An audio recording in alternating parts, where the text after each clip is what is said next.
Hey! Tambala na! At eto na sila, ang nag-iisang masugid na tagahanga ni Nicole Yala. Chris Chuper! Kasama ang nag-iisang die-hard fan ni Chris Chuper, Nicole Yala! Dear Nicole and Chris. Dear Nicole and Chris. Dear Nicole and Chris. Dear Nicole and Chris. Magandang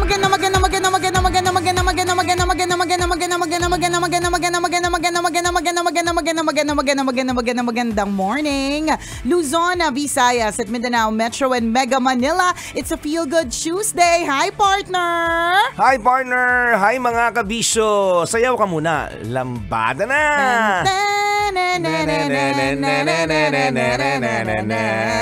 Alam mo, kakapost ko lang yan kanina. Malalaman mo ang tunay na edad ng isang tao depende dun sa background music na pinipili niya.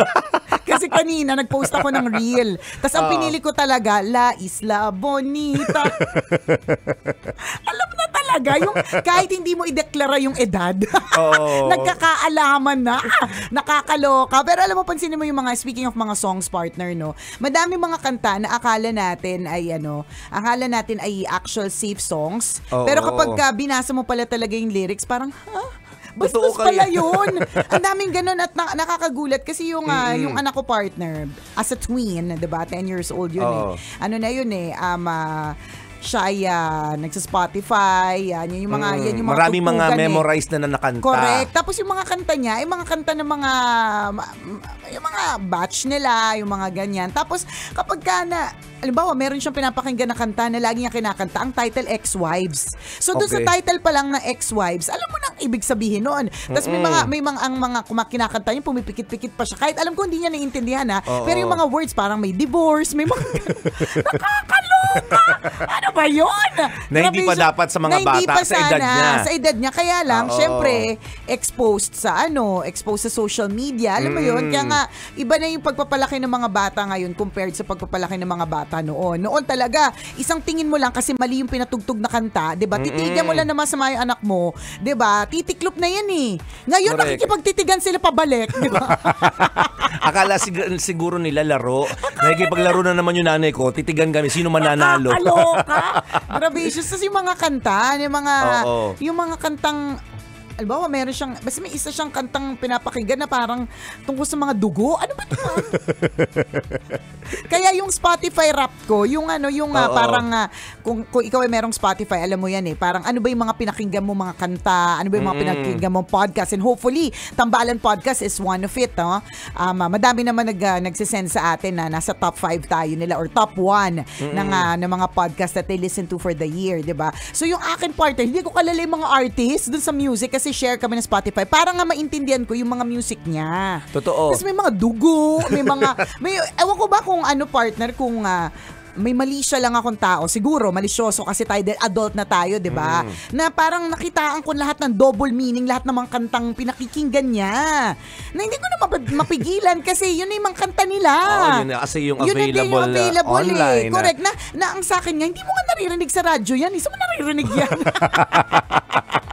Nakakalurk eh. Dito mo talaga makikita yung difference, no? Yung panahon kasi natin, talagang, di ba, aminin natin, very few yung mga songs na alam natin kasi kokonti lang din yung available. Tingnan mo, pag kinanta yung Batibot, lahat ng batchmates natin alam yan. Di ba? Kasi yun lang yung exposure natin. Unlike today, makita natin yung difference. Ang mga tao, iba't iba ng memorized na kanta. Correct. Na parang, bakit hindi ko siya memorize? Tama. Pare-pareho lang naman tayo ng ginagalawan, kunyari, sa bahay. Bakit saan mo nakuha yan? Correct. Diba yung expression na bakit ganyan yung sinasabi mo? Wala namang nagtuturo sa iyo dito. Saan mo nakuha yan? Totoo. Song selection, ganun din. Diba? Panonood ng mga teleserye o kung ano mga video content.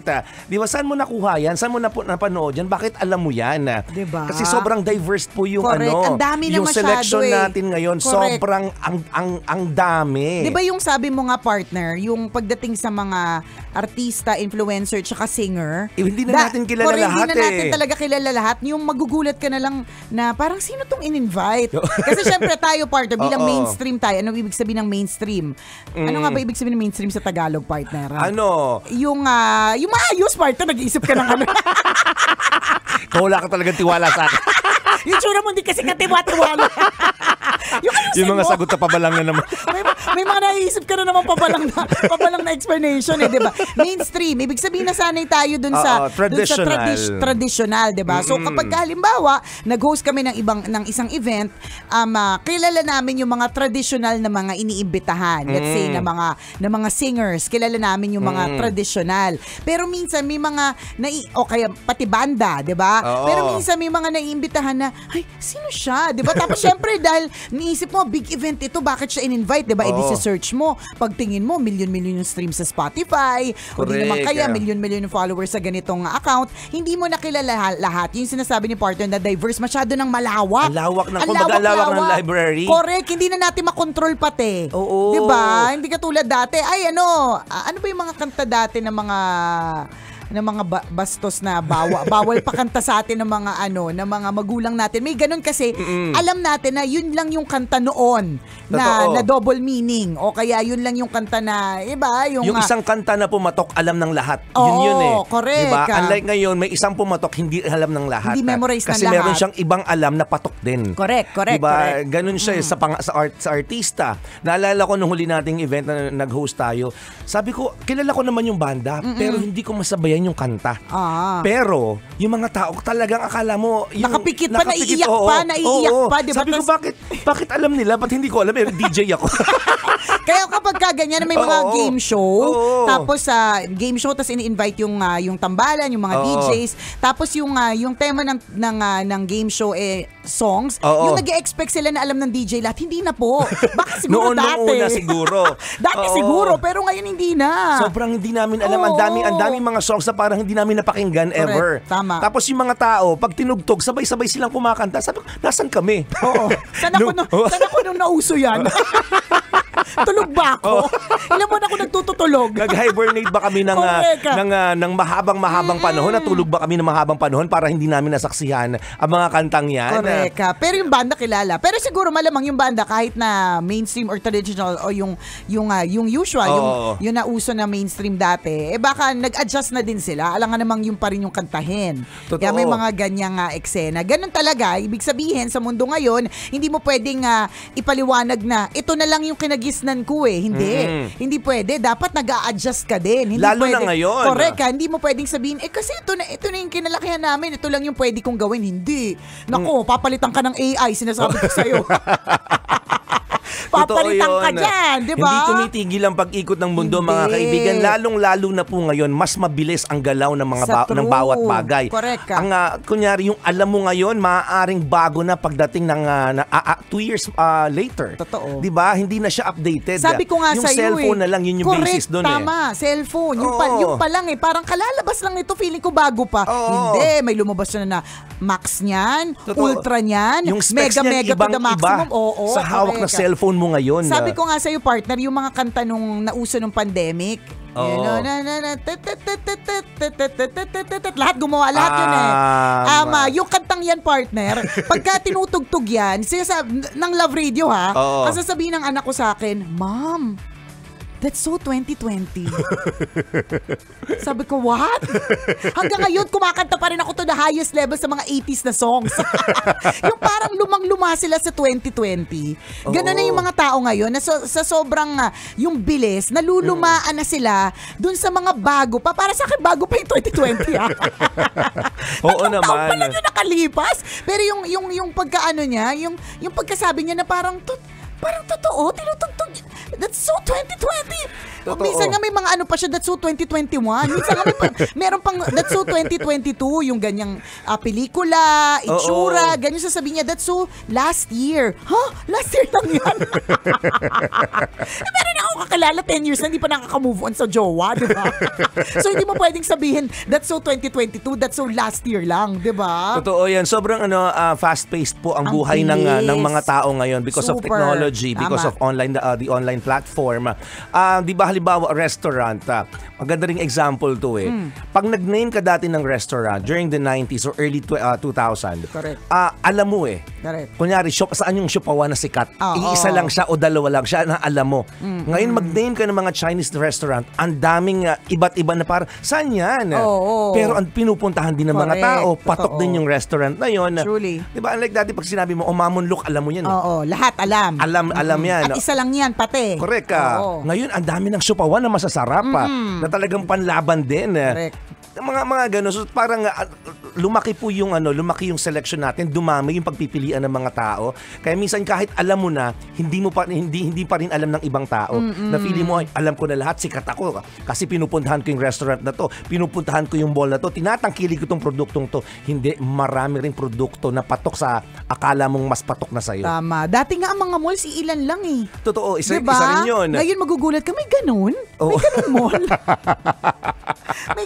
At ang gaganda, ha? Correct. At super Dati- gaganda talaga. Alam mo yun, kaya nga ito yung sinasabi ko, partner, yung Pilipinas, hindi na talaga tayo nahuhuli sa napakaraming bagay. As in na talaga tayo, nakakasabay na talaga tayo ng bonggang-bonggang-bongga sa napakaraming bagay. Totoo yun. Di ba batchmates natin, alam kung saan Center Point? Totoo. SM Center Point. SM Santa Mesa, yun Oo, ba yun? Yes, Oo. yes. Doon nagkikita-kita. Correct. Yun ang meeting place sa tapat ng bench. Di ba? Sa may Pagkapasok na- tama, bench, tama. Oo, yun, di ba? Pagkapasok main entrance bench, magkikita-kita sa True. SM Center Point. Kasi wala pang cellphone. So Oo. basta pag nag-usapan, SM Center Point, doon magkikita-kita sa may bench. Oo. So kahit wala pong cellphone, kahit Oo. walang confirmation, magkikita-kita talaga doon sa oras na yon. Totoo May yan. ganyan. Tapos wow na wow pa tayo. Oh, Mega Mall na lang. Wow, Correct. Mega Mall. O kay Oo, Shangri-La, diba? tama. Sa Merustan, sa True, mga ganun. Ngayon, ang dami na. Tsaka lalo kung di ka taga doon sa lugar na yan, di ba? Oo. Hindi mo na talaga alam na may ganyan palang klaseng mall. Dayuhan ka eh. Correct. May mga ganyan. Ngayon, ang gaganda ng mga malls. Sobra. Na parang, Tsaka hindi lang SM. Oo. Hindi lang Robinsons. correct. Diba? Mga Ayala Malls, ang Correct. gaganda din. Sandamukal talaga. As in, panlaban talaga yung mga Lumalaban. yung mga malls, yung mga hotel din. Diba? Yung mga hotel, manghang-mangha ka dati, yun ba chine-checkinan mo, partner? Diba? Yung Alin kinuwento mo doon? sa akin. Alin Yung na 3 dyan? hours kayo dati. Yung ba yung kunento mo na naglakad ka papasok tapos naglakad ka rin paalis? Oo. Na nakabonet ka para hindi ka makilala? Na ngayon, pag binalikan mo sila, parang lumang-luma na talaga. Kasi yung mga hotel na pwede mong puntahan ngayon, pang malakasan, parang mga palasyo. Alam mo, sa sobrang totoo. gaganda. Alam mo, tapos pati sa mga partner, sa mga tourist spots, o kaya mga lugar, kunyari, let's say, sa Ilocos, yan. Oo. Sa Ilocos Norte. Meron dyan, kunyari, na talagang pinupuntahan ng mga, kung sa artist, yung nga mainstream, yan yung Oo. usual tourist spots. Pero meron din dyan mga nakatago na may maaring marami nakakaalam or maaring kaunti, pero may mga nagsulputan na iba't iba na masasarap din. Oo, mga diba? kakaiba. Ang Mga dami. ganon. Nagsulputan talaga lahat. Sobra. Lahat ng kailangan ng tao. Diba? Kaliwat kanan na. Totoo. Ang yung mga tindahan nila magugulat ka eh. Nung nagkaroon ng 7-Eleven sa amin sa bayan namin, wow, may 7-Eleven. Totoo. Ngayon halos 'di ba bawat barangay may 7-Eleven. Regular na siya. 'Di ba kaka-host lang natin ng Oo. kanilang year-end party tapos sa 3,000 plus stores Oh, na diba? pala sila sa buong Pilipinas. Ganun. Na by the way, i-shoutout natin yung mga nakilala natin dyan, yung sobrang tambalanisa natin na si Aki Martinez. Yes, Yan. hi Aki. Hi Aki, na sobrang area manager na ngayon ng Oo, 7-Eleven. Sabi niya nga una siya nakikinig sa tambalan, hindi pa siya nakaluluwag-luwag. Oo. Tapos ngayon may ebidensya na nakaluluwag-luwag na siya. Pero alam mo, Aki, Ay, ganun ba yung nakaluluwag-luwag? Kasi Oo. dati 20, tapos nakaluluwag-luwag 500. 500 na. Pero sana sinulat mo na lang sa papel. Hindi na talaga namin magamit yung 500. Kasi dati, nung nag-mall show yung tambalan. Hindi pa daw siya nakaluluwag-luwag noon. Oo, Binigyan tayo ng... Binigyan kami ng 50 naman yata, 50 50. pesos. Kasi parang pinaka-joke namin dati, pag nag-mall show kasi ang tambalan dati, di pag nagpipirmahan na kami ng album, di pumipila yung mga tao, tapos pagdating sa amin, magpipicture, tapos magbibigay ng pabate. So iba't iba yan, nakasulat sa tissue, sa palaran ng yosi, nakasulat sa mga papel na most of the time nawawala namin, lalagay namin sa bag, nawawala namin. So parang ang sinabi namin nung araw sabi namin, para hindi po mawala ang inyong mga pabate, yan, isulat nyo po sa pera. Yan. Kayo pala yun ha. Kayo pala nagpauso niya na promote pa kayo ha. Hindi, yan yung mga sinabi natin dati. Yan yung mga sinabi natin dati na pa-joke. Malay naman nating totohanin ng mga tao. Kasi, and in fairness, sa True Lalo, hindi naman natin talaga nakakalimutan kasi pera form siya. Pero syempre bawal yun ha. Hindi dapat kasi syempre dapat ano yan eh. Ginagalang natin ang pera. Natin, ganun. Eh syempre naman balahurat balasubas kami, 'di ba? Sabi nga nung ng mga talagang masugid na dambalanista natin, 'di ba? Mas bargas tayo dati, 'di ba? Sa sobrang bargas namin, isulat nyo sa pera, 'di ba? Yung pabati ninyo para hindi makalimutan. And true enough, the pero next joke day. Lang po yun, the next day, yung hawak po namin na nagsulat sa pera. Hindi namin nakalimutan, 'di ba? So anyways, yun yung kwento niya. Tapos nakaluluwag-luwag na, hindi na 50, 500 na, 'di ba? Binigyan kami 500. Pang ano nyo, pang milk tea nyo. Area manager yan. Nakakaloka. Pati si Sir Rowan, who's also assigned Rowan Parr. Yan, assigned naman din siya sa Makati. So, ang tambalan daw yung kanyang stress reliever. Yan, mga na-meet natin na sa 7-Eleven. Thank you so much. So, yun yung sinasabi natin. Naalala ko nung nag-host ako, first time ko makarating ng Big Ben sa Batangas. Ang meeting place namin, 7-Eleven, Big Ben. Nagpa-picture talaga ako sa harapan ng 7-Eleven noon, partner. Kasi yun pa lang yun. Oo. Kasi talagang, wow, nag-host ka sa harapan ng 7-Eleven. Correct, diba? May mga, ngayon, ang dami na. Sobrang dami. Diba? Talagang nakarating na sa amin, sa Lukban. Tsaka maski malalayong lugar. Kaya nga, diba, ang sabi, pagka magtutour ka sa ibang lugar, hindi mo kailangan dalhin lahat ng mga gamit. Hindi mo kailangan magbitbit ng marami kasi for sure may malapit na 7-Eleven dyan, may mabibilhan. Ganun dumami. Ganun dumami. At hindi lang yung 7-Eleven, a lot of other branches of different stores. Yes, restaurants, bars, kung ano-ano, di ba? Mall. Sandamukal talaga. Dati sobrang limited yung mall, no? Correct. Mega Mall lang, tsaka SM Center Point nga lang, tsaka SM Makati. Yan. Oo, yan. Yan lang talaga. Tapos ngayon, ang dami-dami na. May mall pala dito. Na ang ganda-ganda, magugulat ka. Ang gaganda ng mga mall sa Pilipinas. Sa true. Kaya, grabe, no? ang galing din ng Pilipinas, no? Nag-evolve talaga siya. Nakaka-excite na din kung ano pa yung mga pwede at posible pang masaksihan natin at ng susunod na henerasyon sa ikagaganda ng Pilipinas. Correct. So kung nag-evolve ang napakaraming bagay sa paligid natin, dapat tayong mga tao rin. Correct. Dahil kung hindi, papalitan ka ng AI. Sabi ko sa'yo. Tama. Yun din yung nakakalurigay na pag-evolve, no, partner? Dati. Ay, kausap mo ngayon, akala mo tao pa, correct, pero hindi na pala. Hindi na pala. Tapos kaboses niya din. Kamukhang kamukha niya rin. Correct. Nakakaloka, no? Anyway, salamat sa pagtutok ngayong umagang ito. Muli ako po si Nicole Ayala. At ako naman si Chris Chuper. Na nagpapaalala, una magdasal ka para mabuhay ka. Pangalawa, mag-toothbrush ka para mabuhay naman iba. Yun! This portion was brought to you by... Diba, yung sinasabi natin, nag-evolve